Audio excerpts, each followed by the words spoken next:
housing? What about all these people who had fraudulent jobs and fraudulent lending? What about the accountability of the money that was dispersed for restoring America? What's going on with that? Well, I think part of it, Shirley, is that the president obviously wants to go down in history for these kinds of things. First of all, he's already down in history, okay? He's already the first African-American president, so it's historical. That's historical. That's historical. That's all be there. We're all over that. Please watch the anal part of that probe. But, you know, but I think he wants to get this through, and I think it's become an area of focus. But the passing a bill just to be able to say that you passed a bill that has no meat, I just can't get excited about it. I'm sorry. So, well, you know, these poor little bills, Vic. Look at them. Look at these little bears. The bill is affecting their lives. Look at them. By next week, I'm going to take the heads off. You have taken off the pants off the bear. Is there something going? Is there a bigger message in that? What you just did? Okay. Are you? Is that the undressing of the Democrats? This is what they're doing. Is that painful? That's what you're going to feel when this bill passes? Oh my! You know, another thing that we did not talk about, gentlemen. Did you know that the Attorney General has announced that over 39 states have stated that if this bill passed, that there's going to be a class action lawsuit against the federal government? That's right. Not only are you going to feel the beer, you're going to feel the bill and the pain of the knife and everything else that comes along with it. Class action. Class action lawsuit. Yeah. So technically, if this bill does pass, it does not mean that your local state will accept the bill. That means there'll be more bureaucracy, more money out of your pocket into the attorneys of the United States of America. Kill a bill. Not right. Just is not right. Vic, what do you feel about that? Well, you know, you guys said something interesting. I think it was the part where it was about the insurance positioning. I said, well, isn't this a return back to the old system? I know I did the analogy on the pool thing, and I said, so the reward is going to the insurance companies. Did I hear that right from you, Mario? Well, that's the issue I want to know. Okay, because everybody has something different against the bill. My issues with the bill is because it doesn't pay and provide for payment for health care. Remember, I'm all about providing the services for the people who don't have them because they die in the street. Because you have this issue of morality today. You all don't want to watch them die, but on the other hand, you don't want them to get paid for health care. So you're going to have one or the other, kind of.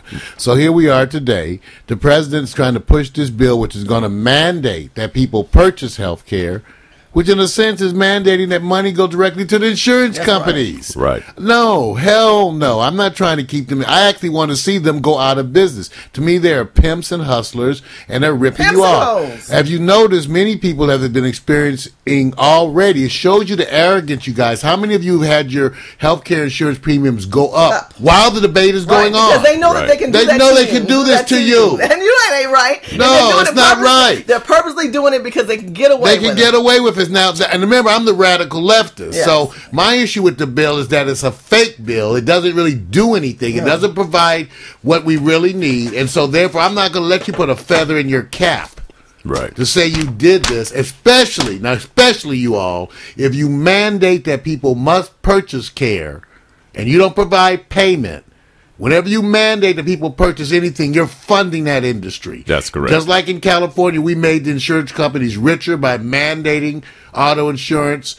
Okay, we're going to mandate health care, and these same people that are ripping you off are going to get richer at the same time. Richer at the same time. Let me read another one of the bills. Pages 427, line 15-24. Government mandate program for order of end of life. That means the government has to say of how you end your life.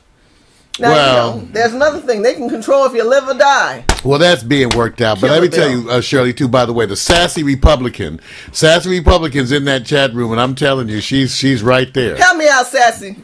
She says that's my girl, Yvonne. Yvonne, make sure you check out on my page because she's always giving her comments. I mean, come on, Sassy's letting you know that mandated things that Mario are talking about. This is where government comes in with socialism. This is why we tell you that capitalism is a better system. But I gotta throw one thing at you, Shirley, and because Shirley, you're again my Shirley here. She's as dangerous as she is with that knife. Yeah, I know. She is a loving American who cares for the Americans out there.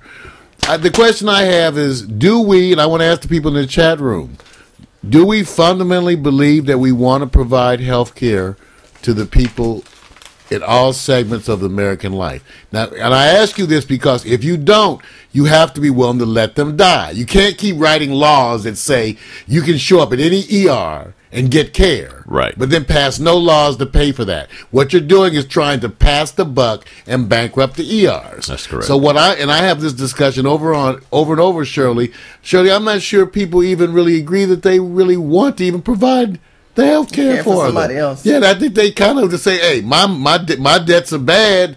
You got to go on do your it on your own."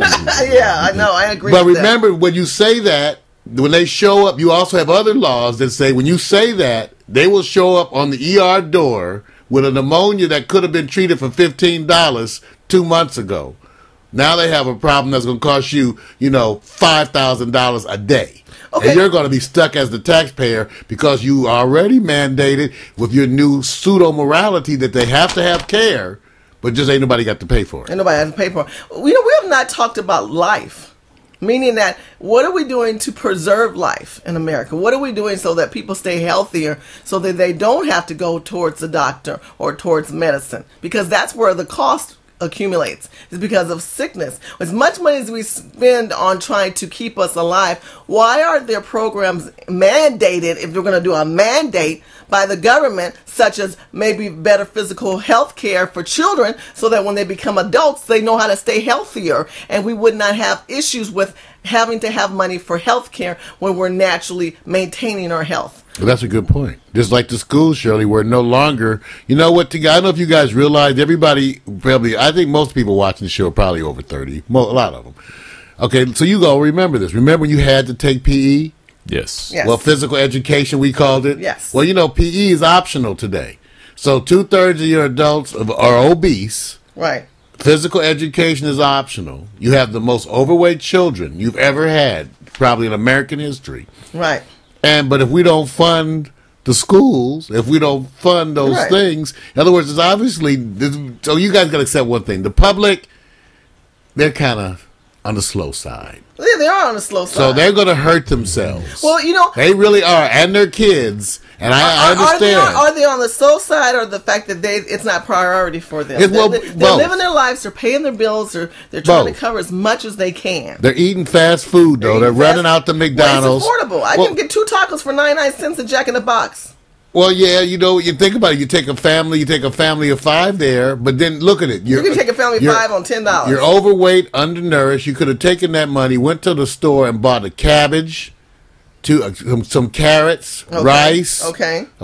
Yeah, that's a chicken. That's $5. Chicken. You're at $12.50. Okay, but I'm just saying you're going to feed your family better. When they get done, when you actually add up what you're spending on fast food, eating healthy is eating cheaper. It's just what you eat. It means you have to cook something, some beans, some rice, but that means you have corn, to cook. Right. That means you have to cook. People do not cook. Well, if the families came together, they would have a more healthier lifestyle, because as a physician, it's not just about physical, but it's also about spiritual and emotional and soul-wise. But how do we get them to buy into? See, the problem with this, I want to preserve health. I want people to stay focused on being a better, healthy person. How do we do that? Well, I think, Shirley, let me tell you at least what I've seen work. How about the anti-smoking campaigns? Okay. At least we could, those of us who know, we remember the days when you could smoke on an airplane. Yes. And it was socially acceptable to smoke. I was just born, but yeah. Right.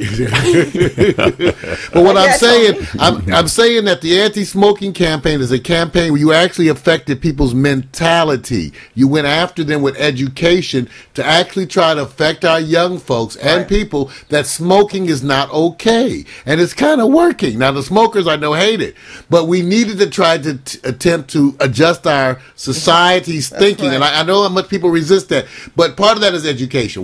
Once we made everybody aware of smoking, and we almost were like adults that manage over grown people, like the restaurants. Remember the restaurants? People used to be able to go smoke in a restaurant. Now I had to suffer because I don't smoke.